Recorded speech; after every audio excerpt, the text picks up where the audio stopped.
Hi everybody, welcome to today's webinar.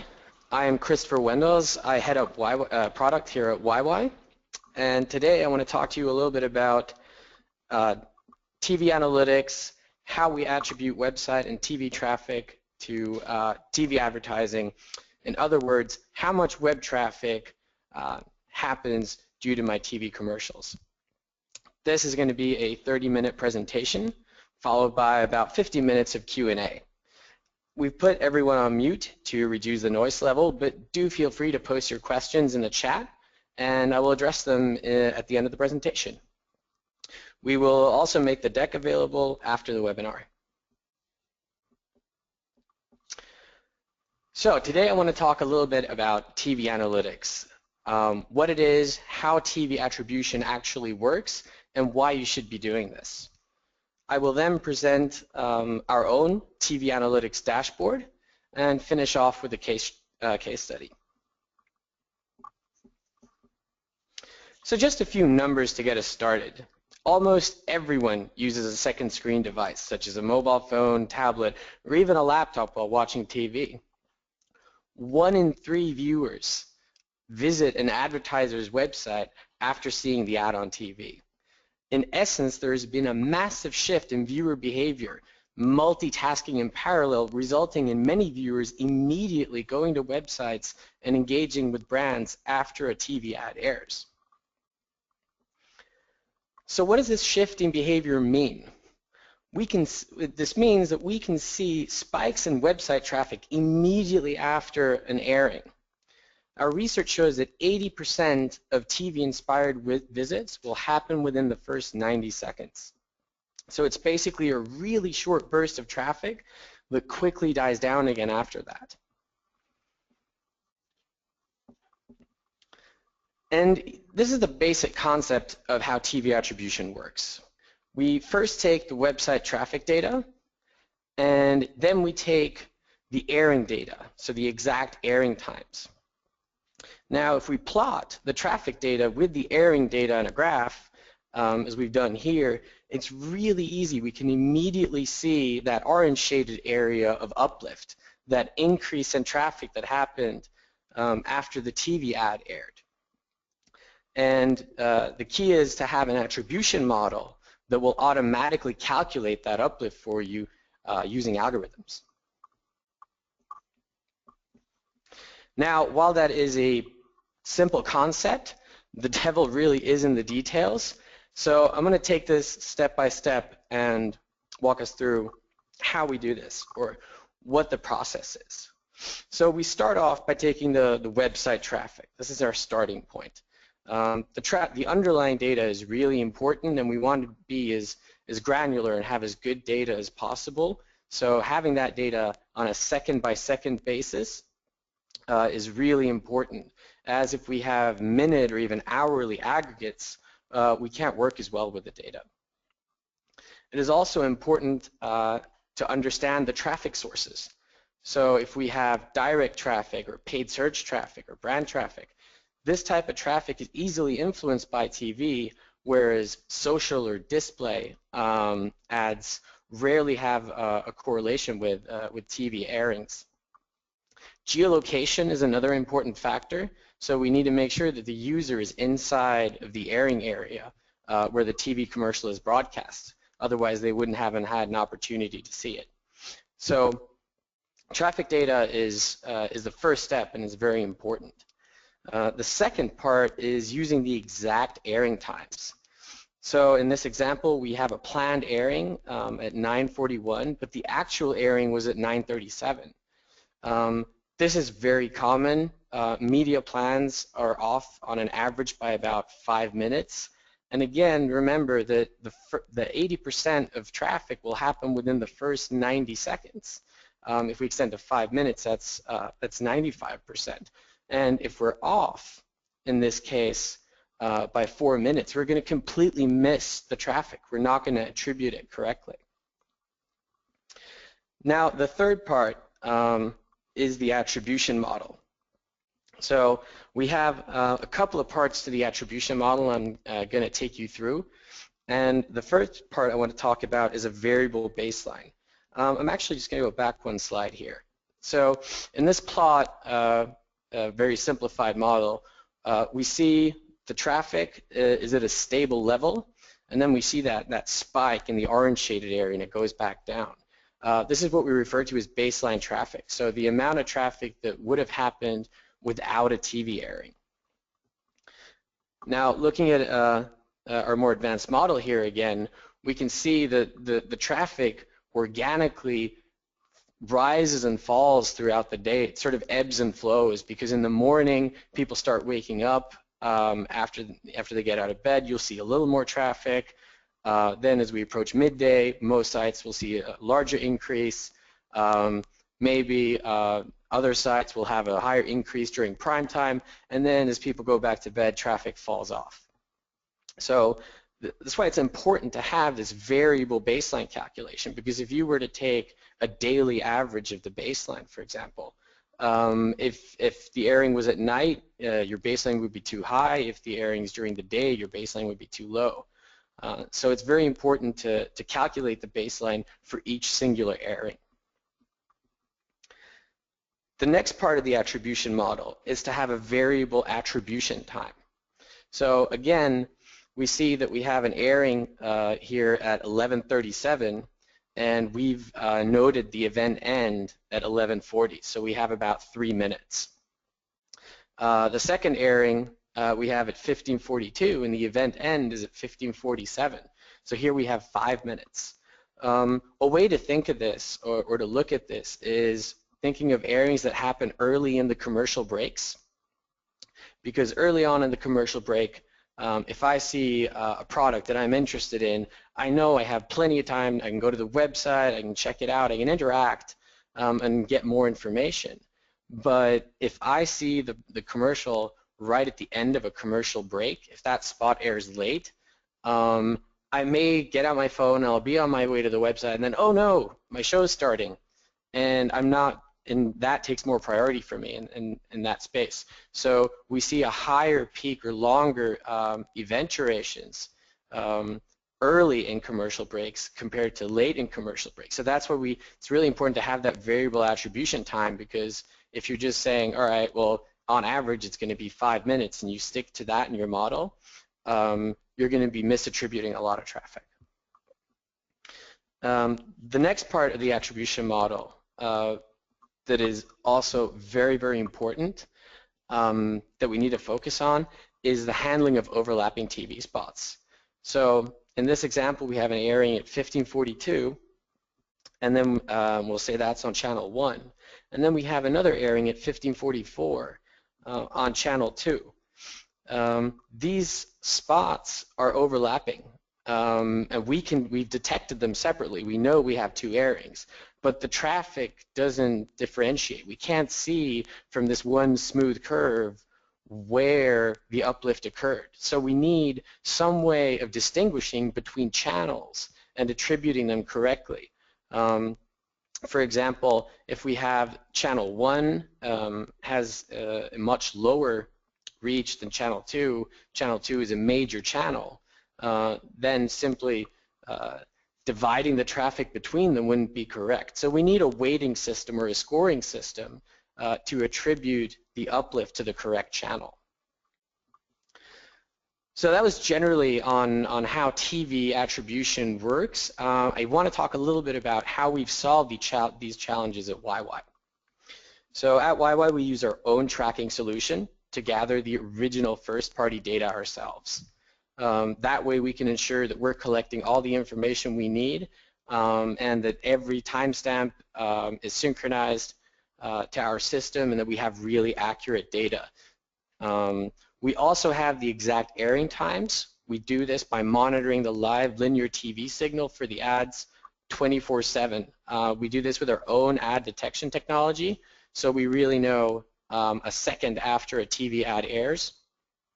And this data is then really exact that we can mesh with the traffic data, with the website traffic data. And we've also solved the attribution model. We use a variable baseline. We use variable attribution times, and we have TV channel weights for handling the overlapping spots. We have developed this model over the last 2 years, and we're constantly improving it based on our experience, and we continually develop new ways of handling challenges. So that's well and good, but how does this benefit me, you ask yourselves? Well, if you buy TV ads, you probably, or well, maybe hopefully, have asked yourself one of, if not all of these questions. These are just a couple of examples of questions that we as advertisers ask ourselves when we run TV ads. But I want to show you our TV analytics dashboard and think about how can we help you answer these questions.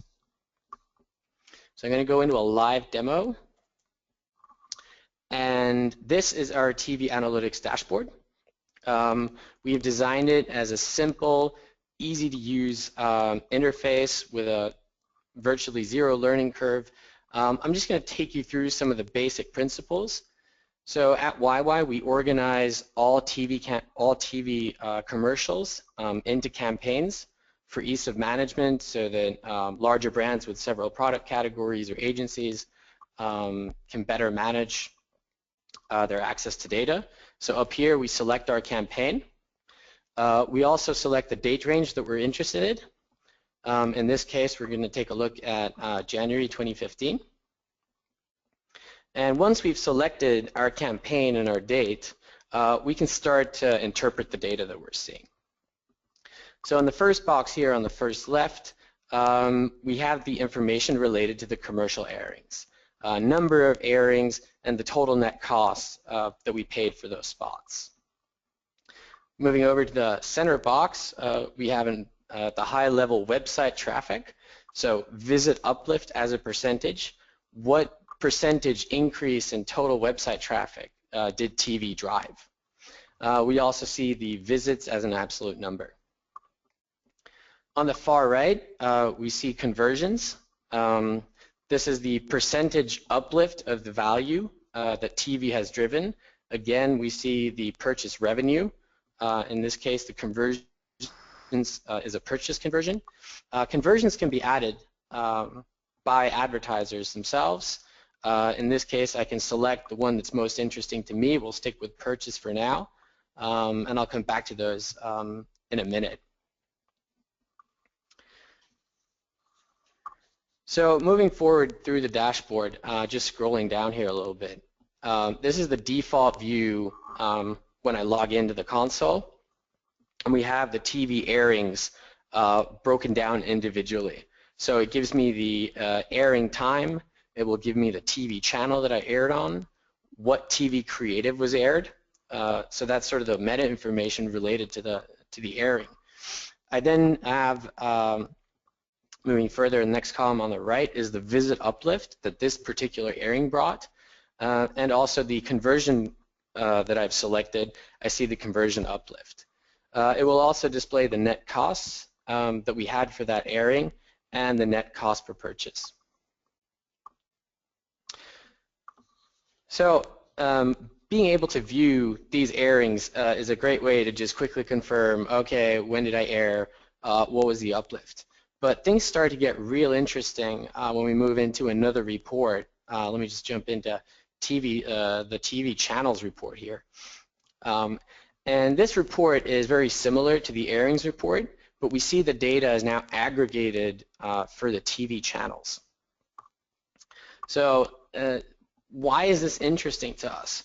Well, we can very quickly start to see differences or key learnings that we should that should interest us as advertisers. So I'm just highlighting here two channels, RI and RTL, and we can see from the average net cost we're around $20,000 per airing for those two channels. So they're similar in how much we're paying for them. But when we look at the net cost per purchase, we can see that there's a factor 3 difference. So 927 on RTL per purchase paid versus $362 on RI. So what we can take away from this is that if we have a budget allocation discussion, we should if we have more budget coming in or we want to optimize our spendings, we should try and shift some of the budget from RTL to Rye to see if we can maintain that net cost per conversion and more effectively spend our advertising dollars. We can do the same thing jumping over to the weekday report. Again, we see here the data aggregated for each weekday. And just quickly glancing at it, we can see that generally, and again I'm highlighting here, Monday through Friday compared to the weekends is significantly cheaper. Also, not just the net cost, but also in terms of the net cost per purchase. We're paying between 50 and 75% less per purchase.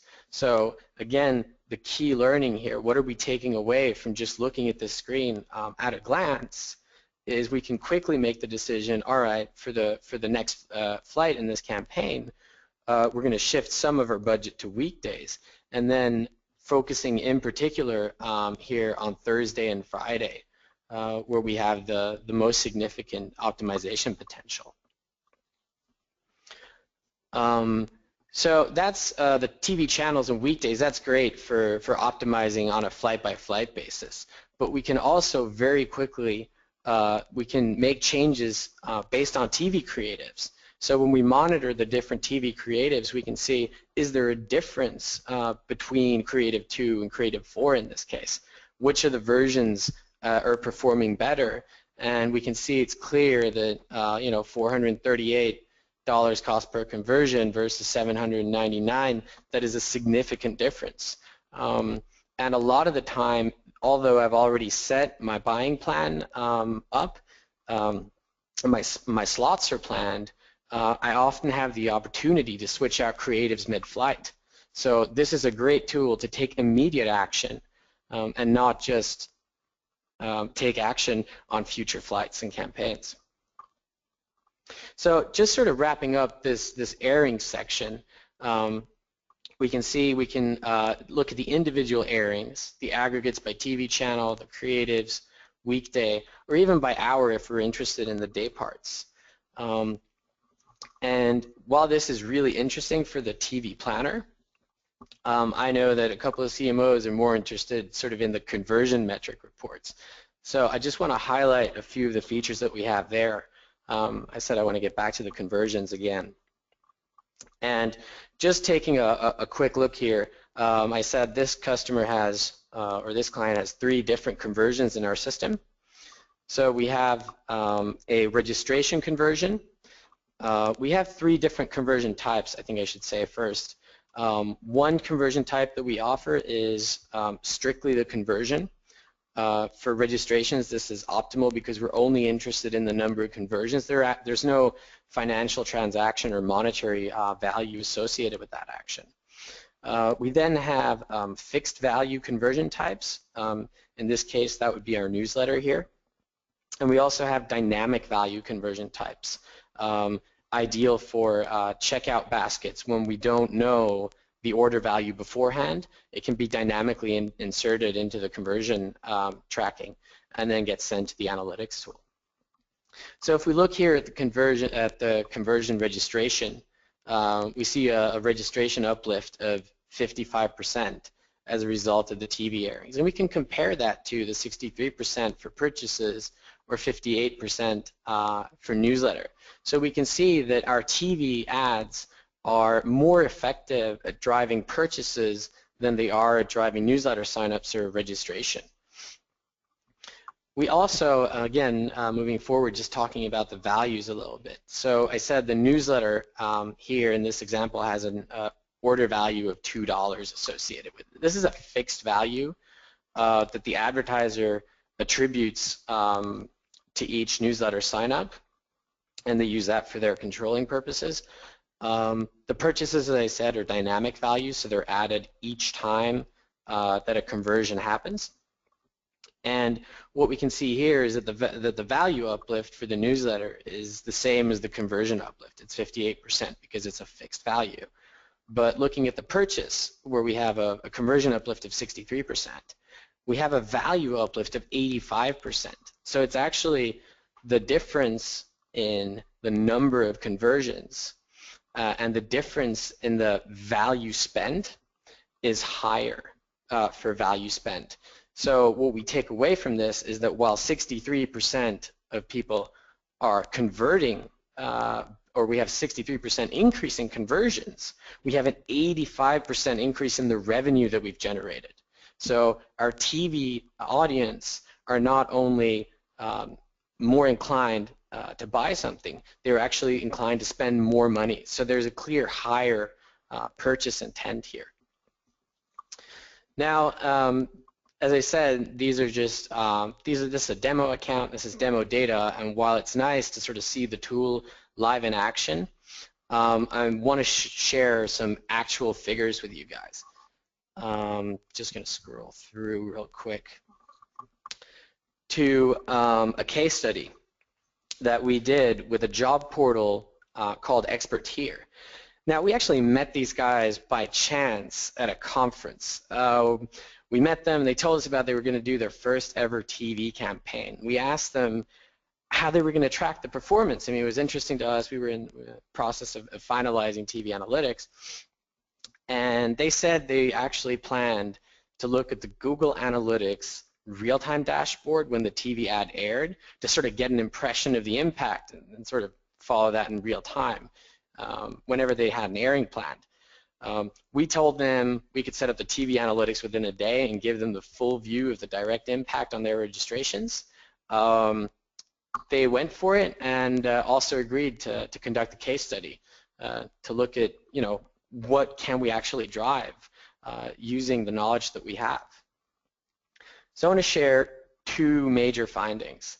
The first part is the afternoon day part performed by far the best.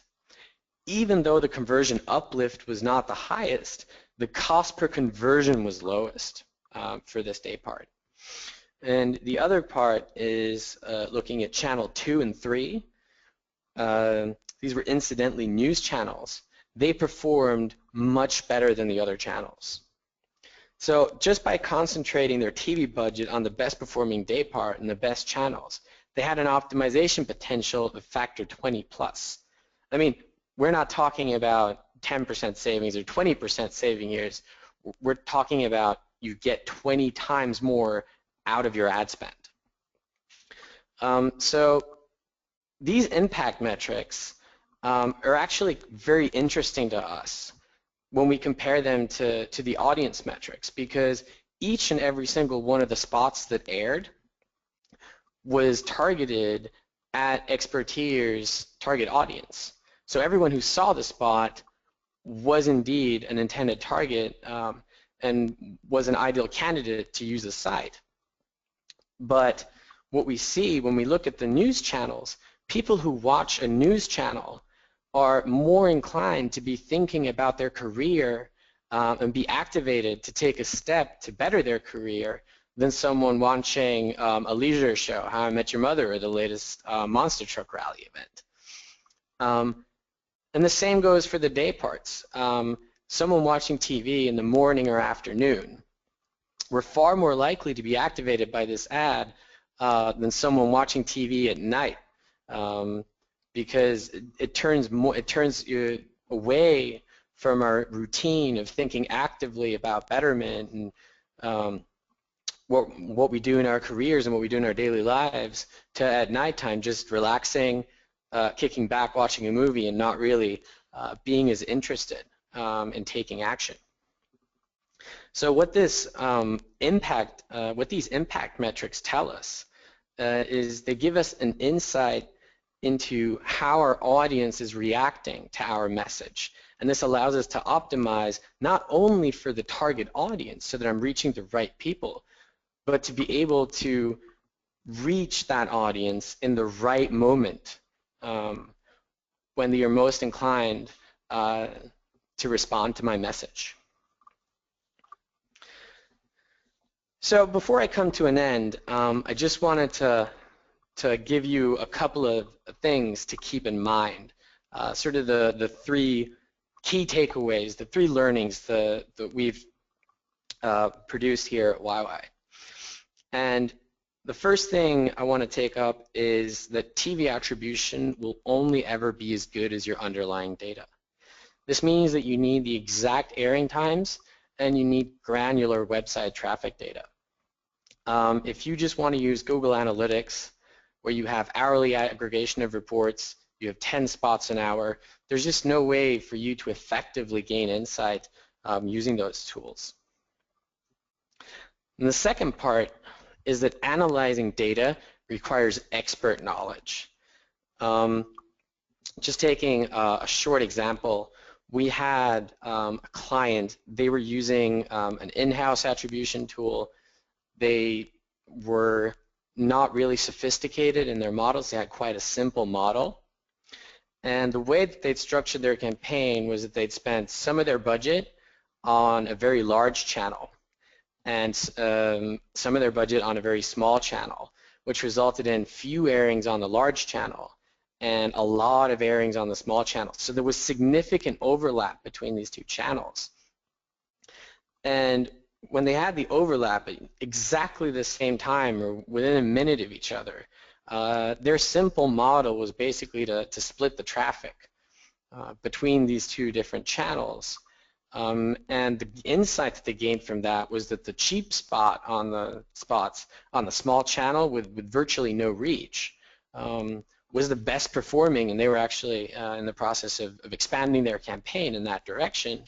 And we applied our sophisticated models and came to a fundamentally different conclusion that the best channel is actually the channel with the most significant reach, so the highest score in our system, and we saw a significantly lower cost per conversion there. And again, this sort of illustrates the difference in using simple and sophisticated models can really give you different results.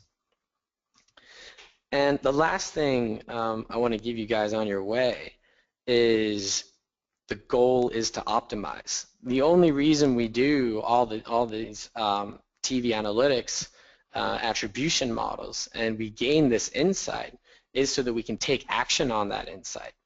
Split your budgets into separate flights. That way you have more time to optimize your campaigns, but also test your TV creatives. We have an example, an e-commerce retailer. They ran 7 different product deals in different spots, and there was a factor 2 difference in the revenue generated between the worst performing and the best performing creative. So in essence, it's all about your data. You need expert knowledge to work with that data, and the key and the goal should always be optimize and get the best bang for your advertising buck. Now, I'm going to open the floor in a minute to a couple of questions, and we can talk through any answers I can give you there. And just a reminder, please post your questions into the chat. And again, we'll be sending this deck out to you guys after the presentation.